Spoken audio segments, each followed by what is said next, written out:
What's going on, friends? Sam Prentice back once again, fresh back from China, 13-hour flight, and I'm already back making content. In this video, though, we're going to be talking about the comments that have been left on the K2 Plus video. We're going to be talking about the K1 color solution and really what that means for you and maybe when you're going to see it as well. We're going to be talking about the Raptor 3D printer that we saw back at the Midwest Rep Festival, my role inside of Creality and what that really means and how that transitions to what it means to you, and so much more. Let's get straight on into this one. You are watching a master at work.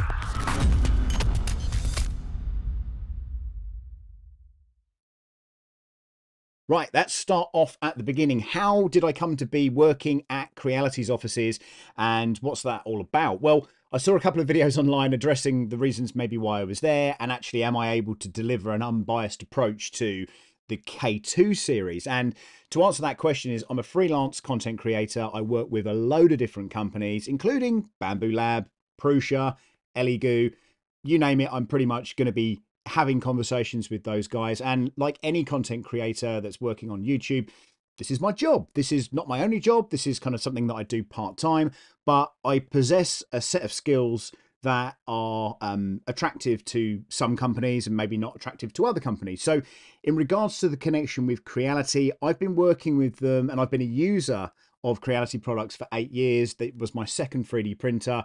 And over those years, I've done live streams and various things with them. So we've got a long, long history of good stuff, some bad stuff, and anything else that's in between. So last year in September, I was invited to go and see and tour around some of the offices and factories in Shenzhen and Wuhan. And I went out there and we recorded a bunch of stuff.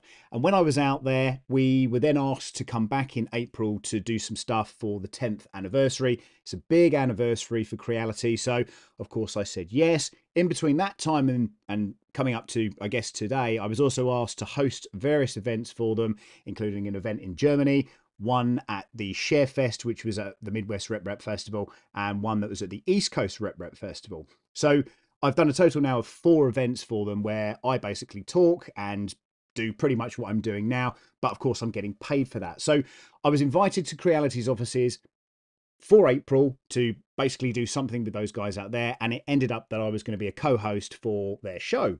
Then this dropped and it opened up a whole bunch of new questions as to what the K2 was, because up until that particular point, I had no idea that this was even coming. As far as I was concerned, the big news was going to be their V3 Core XZ Plus printer. And of course, I was recording on that and figuring that this was probably going to be as big as it was going to get. But of course, with all of these things, the companies in China do tend to sort of keep things close to their chest. And unfortunately, it looks like their slicer software had some profiles preloaded into it. And of course, that went into beta and some sleuths on the internet managed to find it. And luckily enough for me, I've benefited quite well from that. So whoever that was, thank you. Anyway, my point is that my integrity is certainly not for sale. And if you're into open and honest content, well, stick around for some more. Let's get on to your K2 Plus comments and questions. So I've used a piece of AI software basically to explore all of those questions and comments and use ChatGPT to kind of rationalize them. Right, let's take a look at the first one. Bamboo leads and everybody else clones and follows. There's a ton of messages like this, tons and tons of comments. Don't mention the B word, all that kind of stuff. And here's the thing. The video that you saw was a first look at that product. I wasn't going to start comparing products. That would have been a compare video. So market-wise, as you can imagine, everybody's chasing the leader, which at the moment is certainly Bamboo Lab. It's hard not to distinguish that from any other fact. But here's the thing.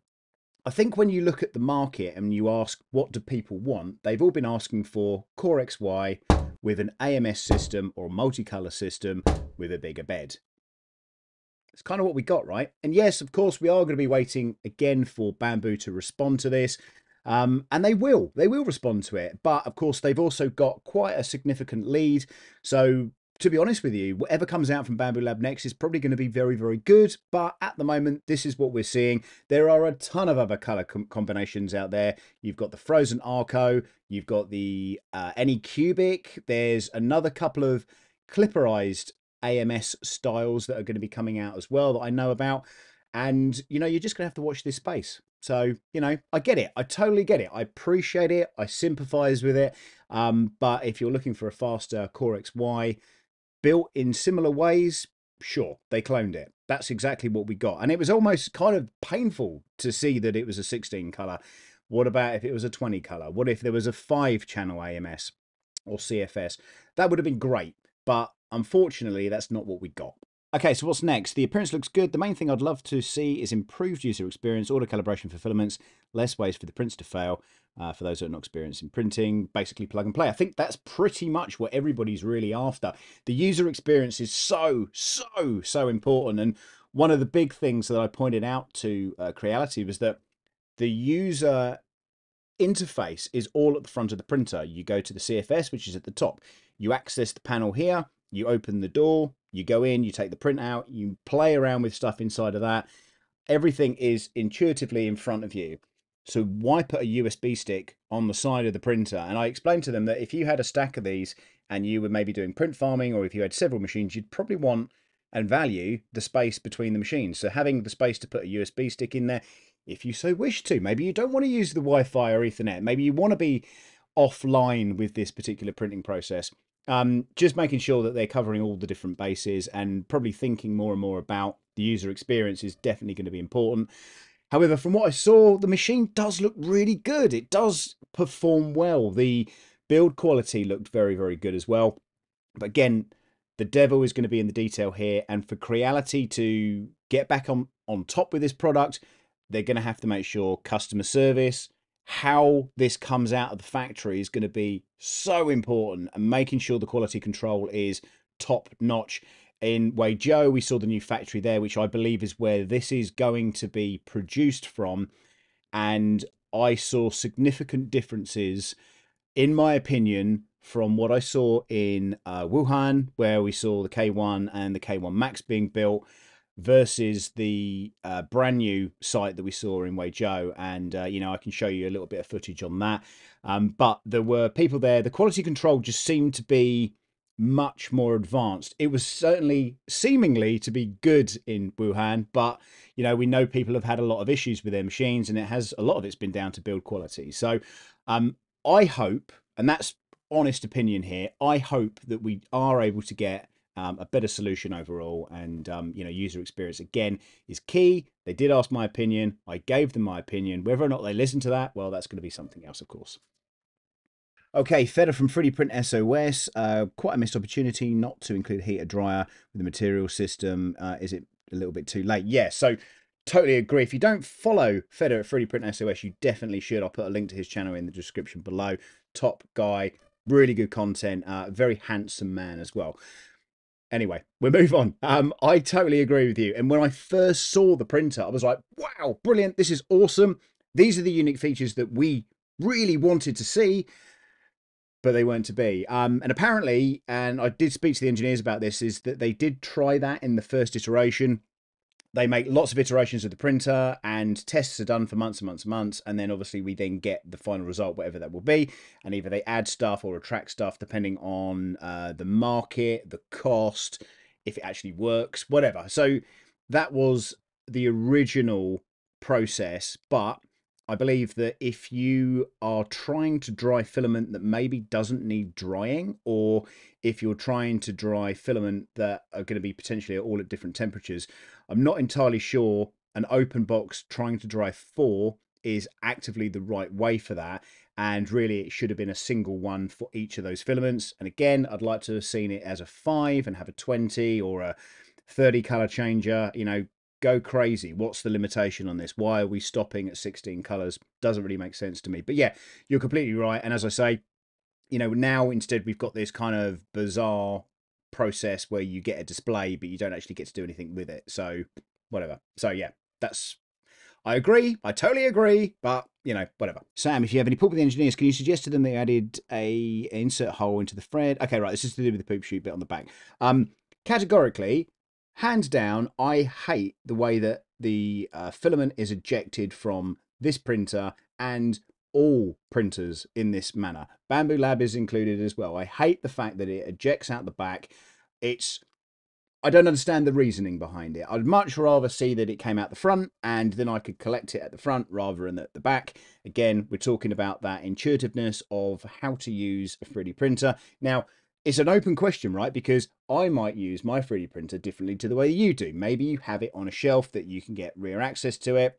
Maybe you have a whole collection of buckets beneath it. I don't know. But for mine here and the mine that are at the other studio, it's a monotonous task of exit, and I don't like the way that that works. So, sure.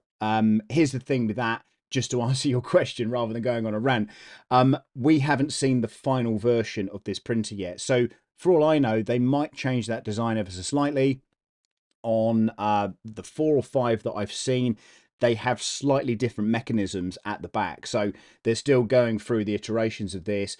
Some were quite tidy, some were not as tidy. And of course, the ones that we saw on day 2, on the release day, they were much better looking and much more finished than the one that we saw on my original video. So yeah, just to put you in the picture there, I have probably no sway with them. In fact, I met one of the key engineers, he asked my opinion, and I gave him all the information that I felt that was important.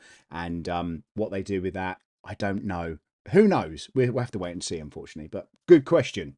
So here's a little continuity break. As you can see, I look completely different. I've had a haircut, different t-shirt, blah, blah, blah. So when I started recording that, that was on the Sunday. So everything pre this is recording on the Sunday. The Monday afternoon, I got really sick. Imagine going to China and coming back and coughing. Anyway, a few days later, I had to head over to the Rocky Mountain Rip Rap Festival. So I'm back from that. I'm fit and well. And let's get on to this next question, which is, will there be an attachment for the K1 Max for multicolor 3D printing or only on the K2? Brilliant question. 100% they have suggested, and when I say they, I mean Creality, that the K1 range will definitely have their multi-material solution along with the Ender 3 V3, which is the Core XZ printer. So the one that's in the background over here. So the way that this is going to work, I would presume, is that there's going to be a few changes that you'll need to make on your printer. So that will either be the Max. This is just the K1, the standard K1. So the K1, the K1C and the K1 Max, I imagine they'll do one or two things. First and foremost, there's a few components that they need to change out.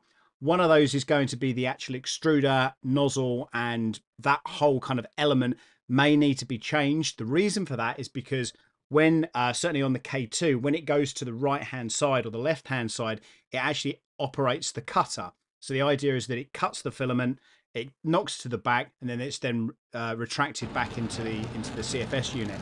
The way that this works and the way that you'll see it on Bamboo Lab and also on the K2 is that at that point it then purges, which is when you get the little hole at the back and it spits out some poop. So I imagine one or two things is going to happen. Either Creality, in addition to the extruder, they're also probably going to provide a different back panel, or my preference would be a different side panel so you can actually purge out the side or the back, or even both if they thought about it. But yes, multicolor 3D printing is coming to the full K1 and K2 line. So hopefully that answers your question. Yes, the UncleJessy video. Of course, you're right. In UncleJessy's video, as he tips the printer to the side, of course, the door swings open and then smashes. In my video, of course, they showed it being closed at quite a velocity, should we say. I did want to go back and try and film that and do some more stuff with it. But of course, you know, asking an engineer to keep slamming a door was a bit of a tall order, especially as the next day we were in Joe basically filming some other stuff. So wanting them to try and break a glass door probably wasn't on the list of things that was probably appropriate for that time, unfortunately. But hold my hands up, you're quite right. It was open. It wasn't being a shut thing. But on those doors, they have put in some extra precautions there. And the way that the hinges are basically hinging or hinged are very, very different to what we've seen on previous K1 lines. So I'm confident, although should I be, I'm confident that you're not going to see as many broken doors. I'm not saying it's not ever going to happen, but certainly they've made some improvements. So in closing to that, of course, I do appreciate your comments. And if you've got any more comments, please leave them below. That video was quite a big video for me. The video's done very, very well. It's performed very well. So thank you to anyone that has commented, positive or negative. You've got to remember, guys, I'm just like you. I'm 3D printing. I'm enjoying the experience. Some stuff goes right. Some stuff goes wrong. Sometimes it's my fault. Sometimes it's someone else's fault. But the real narrative of this is that, you know, don't shoot the messenger. I'm just here to show you what's coming out. I've got no skin in the game. I've certainly got no effective reflection on your comments. But what I can tell you categorically is that Creality are monitoring the channels. They do it for most creators. I've seen, certainly when I've been in Shenzhen, I've seen other creators up on people's screens. They're reading the comments, all that kind of stuff. So one thing I would encourage you to do is just keep making those comments. If you've got something to say, if you think it's worth saying, definitely leave those comments below. And I'd certainly ask you to do that in this video as well. The K2 Plus, just to summarize this, I think could potentially be a great printer as long as they get those elements right, and that's at the manufacturing process. The USB on the side really doesn't make too much difference to the majority of people, but it was just my suggestion to them. I doubt very much they're going to make any changes past what you've already seen. There might be one or two small elements, but I don't think you're going to see a major sort of push in that direction. But what I am keen to do is show you some other footage that I took in Guizhou of that same printer. There were a few comments that were like, hey, this is misrepresenting because you're just showing like a 4-color print and it's 1 color, 2 color, 3 color, 4. It works in exactly the same way as that you've seen on other manufacturers that do multicolor printing. It's not, we're not trying to falsify anything. It won't only just do hue forge or anything like that. It'll do full color printing like you've seen up to 16 colors. So I just want to be really clear about that. But hey, here's the footage of the next part. So enjoy. Okay, so the camera in here is for calibration. The camera up here is for detection. That makes sense. So quite an interesting setup here. We've got a new extruder setup, it looks like here. We've got linear rails at the top, and this sits on top. And then, of course, we've got the core XY functions on the belted system across here as well. So at the back here, we've got this is where the filament wipe happens. Okay, as you can see, a bit of filament there, and obviously it exits from the back. Yeah. So these have been massively upgraded. These are huge in comparison to what we saw before. We've got a drivetrain at the back here. The spool holder will basically be mounted on the back. There's actually 2 mounting holes here, so that will actually mount sort of to the back. And because it's on the sort of far side of the printer, we could have it so it wraps around potentially. Okay, that's cool. Go around the back, of course, we do have the filament ejector chute, which is just here. We've got an Ethernet connection down the bottom here. Power is over here. And of course, this is the connector up to the CFS unit. The specs are as follows. The K2 Plus, which we can all assume is going to be part of the K2 range. Again, it's 350 by 350 by 350, but the overall size and dimensions is 459 by 515 by 640. The rated power on this is 1200 watts. CFS unit actually is, it's not a dryer. It looks like it might be, but it gives you the temperature. And of course, this is one of potential 4. So you can have 16 colors on this ultimately, or you can have it as a standalone unit depending on what configuration file that you're going to be looking at.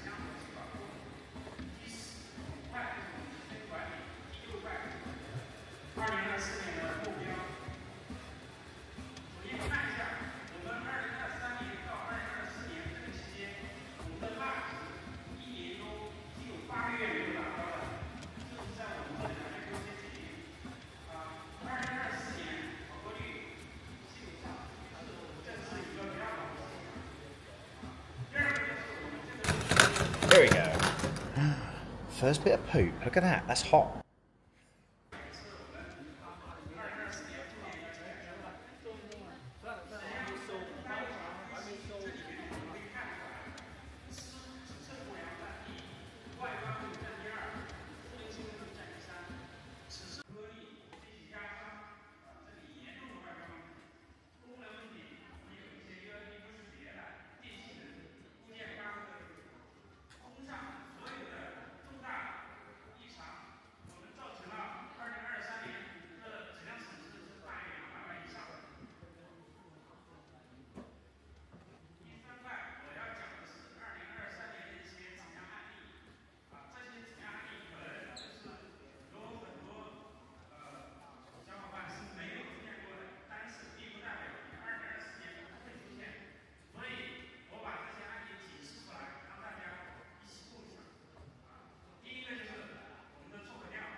So there we go. Hopefully that opens your eyes to a few more things inside of the Creality ecosystem. But while we're talking about that, I want to talk to you a little bit about the 3D printer that we knew last year as Raptor. So at the Midwest Rep Festival, we saw this Voron-esque kind of design, which was a prototype called Raptor that was being brought out by Creality. They brought it to the Midwest Rep Festival, as we maybe know.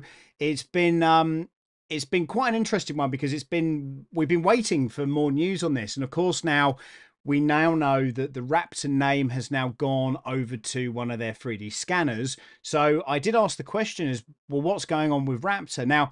The Raptor machine has actually been in the US up until probably last month, and it's just been shipped back to China.